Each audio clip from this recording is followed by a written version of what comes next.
പുതിയ സർക്കാർ അല്ലെങ്കിൽ ഐക്യ ജനാധിപത്യ മുന്നണി സർക്കാർ അധികാരത്തിൽ വന്ന് ഏറ്റവും കൂടുതൽ കേരളം ചർച്ച ചെയ്യുന്നത് ഓപ്പറേഷൻ തൂഫാനാണ്. പ്രതിപക്ഷ നേതാവായിരിക്കുമ്പോൾ തന്നെ രമേശ് ചെന്നിത്തല പറഞ്ഞ ഒരു വാക്കുണ്ട്, നിങ്ങൾ എനിക്ക് ഒരു ദിവസം അധികാരം തരൂ, ലഹരി മാഫിയകളെ കേരളത്തിൽ നിന്ന് ഞാൻ ഇല്ലാതാക്കി തരാമെന്ന് പറഞ്ഞു. പക്ഷെ അന്ന് ഏറ്റവും കൂടുതൽ പരിഹാസമാണ് കേട്ടത്. ആര് വന്നാലും വലിയ മാറ്റങ്ങളൊന്നും, അല്ലെങ്കിൽ ഏത് സർക്കാർ വന്നാലും വലിയ മാറ്റങ്ങളൊന്നും കൊണ്ടുവരാൻ കഴിയില്ലെന്ന്. അത് കഴിഞ്ഞ് അദ്ദേഹം പ്രതിപക്ഷ നേതാവല്ല, വെറും ഹരിപ്പാട് MLA ആയിരിക്കുമ്പോൾ പോലും ലഹരിക്കെതിരെ ശക്തമായി പോരാടിയ വ്യക്തിയാണ്.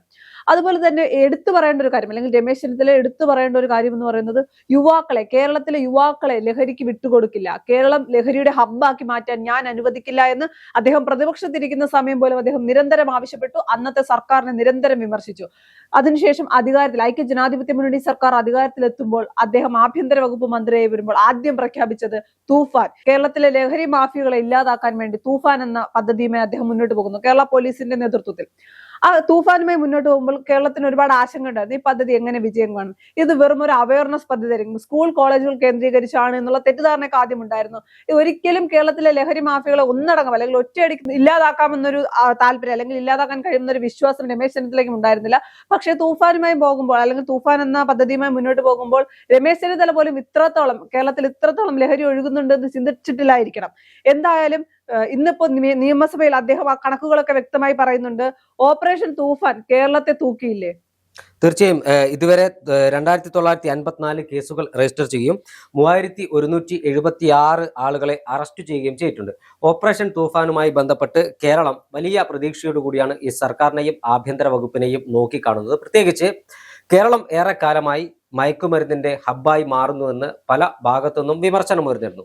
അത് സർക്കാരുകളുടെ കുറ്റമാണ് എന്നൊന്നും ഞാൻ പറയുന്നില്ല. കാരണം രാജ്യത്തിന്റെ പല ഭാഗങ്ങളിലും ഇത്തരത്തിൽ മയക്കുമരുന്ന് ഒഴുകുന്ന ഒരു കാലഘട്ടത്തിലൂടെ തന്നെയാണ് പോകുന്നത്. അതിന്റെ ഒരു അലയൊലികൾ കേരളത്തിലേക്കും വന്നു എന്നത് ഒരു യാഥാർത്ഥ്യമാണ്.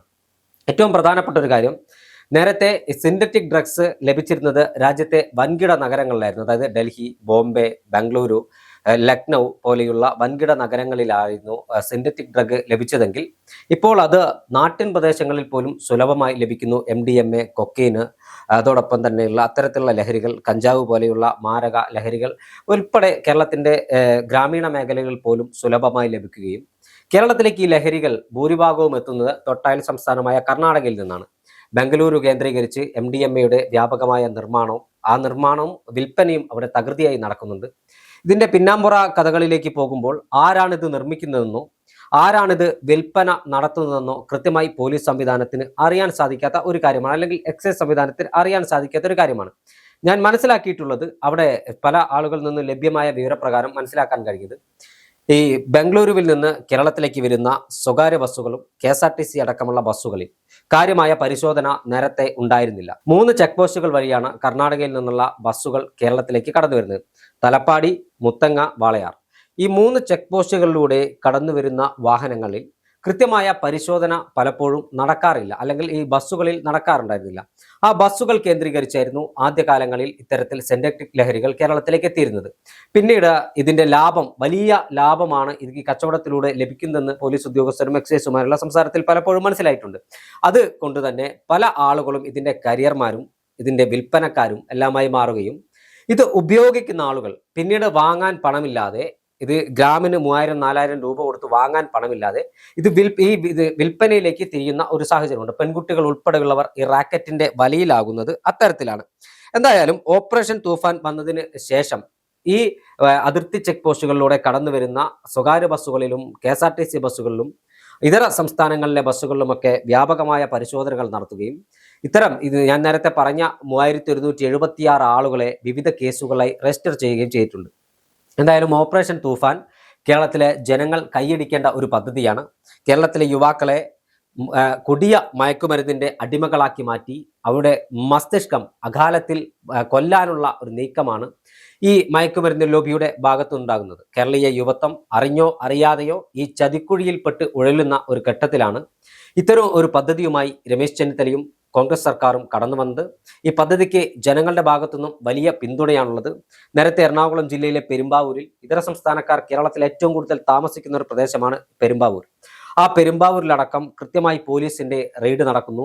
പോലീസ് കൃത്യമായി അവിടെ നടപടികൾ സ്വീകരിച്ച് വലിയ തരത്തിലുള്ള മയക്കുമരുന്ന് ശൃംഖലയുടെ അതിന്റെ കണ്ണികൾ ഒടിക്കാൻ, ഇത് പൂർണ്ണമായും ഇല്ലാതാക്കാൻ ഒരു ദിവസം കൊണ്ടോ ഒരു മാസം കൊണ്ടോ ഒരു വർഷം കൊണ്ടോ കേരളത്തിൽ കഴിയില്ല. പതിയെ പതിയെ ഇതിന്റെ കണ്ണികൾ അറുത്തു മാറ്റാനുള്ള നീക്കമാണ് പോലീസിന്റെ ഭാഗത്തുനിന്ന് ആരംഭിച്ചിരിക്കുന്നത്. അത് ഒരു പരിധിവരെ വിജയിക്കുന്നുണ്ട്. അത് മാത്രമല്ല, ഇതൊരു സർക്കാരോ പോലീസോ എക്സൈസോ വിചാരിച്ചാൽ മാത്രം നടക്കുന്ന കാര്യമല്ല. കേരളത്തിലെ പൊതുസമൂഹം ഒറ്റക്കെട്ടായി കക്ഷി രാഷ്ട്രീയത്തിനതീതമായി ജാതിമത ചിന്തകൾക്കതീതമായി രംഗത്തിറങ്ങിയാൽ മാത്രമേ ഈ പദ്ധതി വിജയിപ്പിക്കാൻ കഴിയൂ. അത്തരത്തിൽ പോരാടിയാൽ ഇതിന്റെ കരാളഹസ്തത്തിൽ നിന്നും ചെറുപ്പക്കാരെ, യുവത്വത്തെ മോചിപ്പിക്കാൻ കഴിയുമെന്ന കാര്യത്തിൽ ഒരു തർക്കവുമില്ല. മാറി വന്ന സർക്കാരുകൾ 2010, 12, 11, 13 കാലഘട്ടത്തിലൊന്നും ഇത്തരത്തിൽ സിന്തറ്റിക് ലഹരിയുടെ മാരകമായ ഒരു ഒഴുക്ക് കേരളത്തിൽ ഉണ്ടായിരുന്നില്ല. ഈ കൊറോണയ്ക്ക് ശേഷമാണ് ഇത് വ്യാപകമായി കേരളത്തിലേക്ക് ഒഴുകാൻ തുടങ്ങിയത് എന്നതാണ് ഒരു യാഥാർത്ഥ്യം. പക്ഷേ പലപ്പോഴും ഇതിന്റെ കരിയർമാർ മാത്രമാണ് അറസ്റ്റിലായിരുന്നത്. എന്നാൽ ഇപ്പോൾ ഇതിന്റെ നിർമ്മാതാക്കളെ, കാരണം ഞാൻ ഇതുമായി ബന്ധപ്പെട്ട് പഠിച്ചപ്പോൾ മനസ്സിലാക്കുന്നത്, ഇത് വാറ്റിയെടുക്കുന്ന, അല്ലെങ്കിൽ ഇത് പല കെമിക്കൽ ഉപയോഗിച്ചാണ് ഈ MDMA പോലെയുള്ള മാരക മയക്കുമരുന്നുകൾ ഉപയോഗിക്കുന്നത്.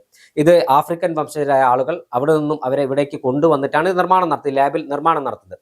അത്തരം ലാബുകൾ കണ്ടെത്താനും അതിന്റെ നിർമ്മാണത്തിന് നേതൃത്വം നൽകുന്ന ആളുകളെ പിടികൂടാനും കഴിഞ്ഞിട്ടുണ്ട്. ഇത് കൃത്യമായി മുന്നോട്ട് പോവുകയാണെങ്കിൽ, ഈ പദ്ധതി കൃത്യമായി മുന്നോട്ട് പോവുകയാണെങ്കിൽ കേരളത്തെ മയക്കുമരുന്നിൽ നിന്ന് മോചിപ്പിക്കാൻ കഴിയുമെന്ന കാര്യത്തിൽ തർക്കമുണ്ടോ? ഒരു തർക്കവുമില്ല. ഇതുപോലെ, അല്ലെങ്കിൽ ഇത് പുതിയ സർക്കാർ അധികാരത്തിൽ വന്നതിന്റെ ഒരു ആവേശം മാത്രമായി പോവുകയും പിന്നീട് ഇത് വലിയ രീതിയിൽ ഫോളോ അപ്പ് ചെയ്യാതെ പോവുകയും ചെയ്യുകയാണെങ്കിൽ ഇത്രയും എഫേർട്ട് എടുത്തത് വെറുതെ ആകും. പക്ഷെ എനിക്ക് അങ്ങനെ തോന്നുന്നില്ല. കാര്യം ഇത് അല്ലെങ്കിൽ 5 വർഷം തന്നെ സർക്കാർ ഇറങ്ങുന്ന കാലം വരെയും, അല്ലെങ്കിൽ അടുത്ത സർക്കാർ, അല്ലെങ്കിൽ അടുത്ത തെരഞ്ഞെടുപ്പ് വരെയും രമേശ് ചെന്നിത്തല ഈ ഓപ്പറേഷൻ തൂഫാനുമായി പോകുമെന്നുള്ള കാര്യത്തിൽ യാതൊരു സംശയമില്ല. കാര്യം അദ്ദേഹം പ്രതിപക്ഷത്തിരുന്നപ്പോൾ നിരന്തരം ആവശ്യപ്പെട്ട കാര്യമാണ്. കേരളത്തിലെ ഒരിക്കലും ലഹരി മാഫിയകൾക്ക് വിട്ടുകൊടുക്കില്ല, അല്ലെങ്കിൽ ലഹരിയുടെ ഹബ്ബാക്കാൻ കേരളത്തെ അനുവദിക്കില്ല എന്ന് പറയുന്നു. കേരള പോലീസ് വളരെ കൃത്യമായിട്ടാണ്, കേരള പോലീസിന്റെ ഒഫീഷ്യൽ സൈറ്റുകളിലടക്കം ആളുകൾ കമന്റ് ഇടുകയാണ്. ബാംഗ്ലൂരിൽ നിന്ന് വരുന്ന ബസ്സുകളാണ് പരിശോധിക്കേണ്ടത് എന്ന് പറയുമ്പോൾ അടുത്ത ദിവസം അവർ അത് പരിശോധിക്കാൻ വേണ്ടി പോവുകയാണ്. അത്തരത്തിൽ വളരെ കാര്യക്ഷമമായി തന്നെയാണ് മുന്നോട്ട് പോകുന്നത്.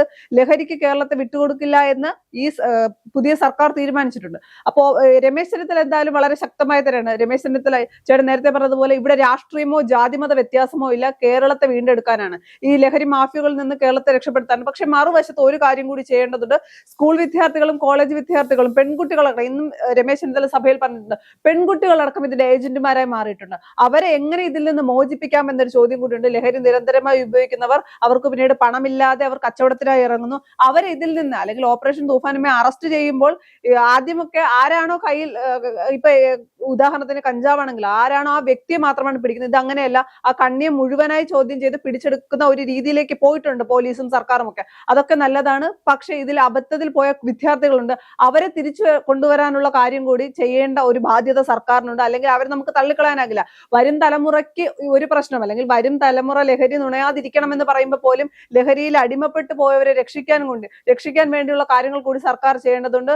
നിരന്തരം ഇങ്ങനെ മുന്നോട്ട് പോവുകയാണ് എങ്കിൽ മാത്രം, അല്ലെങ്കിൽ നിരന്തരം ഇത്തരം കാര്യങ്ങളുമായി മുന്നോട്ട് പോവുകയും ഓപ്പറേഷൻ, ഒരിക്കലും കേരള പോലീസ് ഇത് മതിയാക്കാം, അല്ലെങ്കിൽ മതി എന്ന ഒരു ആറ്റിറ്റ്യൂഡ് എടുത്താൽ ഇത് ഇത്രയും നാൾ അവർ ചെയ്ത കാര്യത്തിനൊരു ഫലമില്ലാതെ പോകും. അതുകൊണ്ട് തന്നെ ഓപ്പറേഷൻ തൂഫാനുമായി സർക്കാർ മുന്നോട്ട് പോകണം. അത് സർക്കാരിന് 5 വർഷം കഴിയുമ്പോൾ, ഇപ്പൊ ആദ്യം 1 മാസം കഴിഞ്ഞപ്പോൾ തന്നെ സർക്കാരിന്റെ ഗ്രാഫ് ഉയർത്തിയ ഒരു കാര്യം എന്ന് പറയുന്നത് ഓപ്പറേഷൻ തൂഫാനാണ്. സോഷ്യൽ മീഡിയയിലടക്കം നമ്മൾ രമേശ് ചെന്നിത്തലയുടെ കാര്യം പറയുന്നത് സോഷ്യൽ മീഡിയ കീഴടക്കാൻ ഒരിക്കൽ പോലും രമേശ് ചെന്നിത്തലയ്ക്ക് കഴിഞ്ഞിട്ടില്ല എന്നാണ്. എന്നാൽ അത് പുതിയ സർക്കാർ അധികാരത്തിൽ വന്നപ്പോൾ മാറിയിട്ടുണ്ട്. സോഷ്യൽ മീഡിയയിലടക്കം ഓപ്പറേഷൻ തൂഫാനും ആഭ്യന്തര വകുപ്പ് മന്ത്രിയുമാണ്. ഇങ്ങനെ ഒരാൾ ആഭ്യന്തര വകുപ്പ് മന്ത്രി 5 വർഷം മുൻപ് എന്തേ ആയില്ല എന്ന് ചോദിക്കുന്നവർ പോലുമുണ്ട്. അപ്പൊ ആ രീതിയിലേക്ക് ഉയർത്താൻ, സർക്കാരിന്റെ ഗ്രാഫ് ഉയർത്താൻ ഓപ്പറേഷൻ തൂഫാനും രമേശ് ചെന്നിത്തലയ്ക്കും കഴിഞ്ഞിട്ടുണ്ട്. അത് 5 വർഷവും തുടരുക തന്നെ വേണം. ഒരു ദിവസം കൊണ്ട്, ചേട്ടൻ ഒരു ദിവസം കൊണ്ടോ ഒരു മാസം കൊണ്ടോ ഒരു വർഷം കൊണ്ടോ വലിയ മാറ്റങ്ങൾ ഉണ്ടാക്കാൻ കഴിയില്ലെങ്കിലും ചെറിയ മാറ്റങ്ങൾ ഉണ്ടാക്കാൻ കഴിയുന്നുള്ള കാര്യത്തിൽ യാതൊരു സംശയവുമില്ല.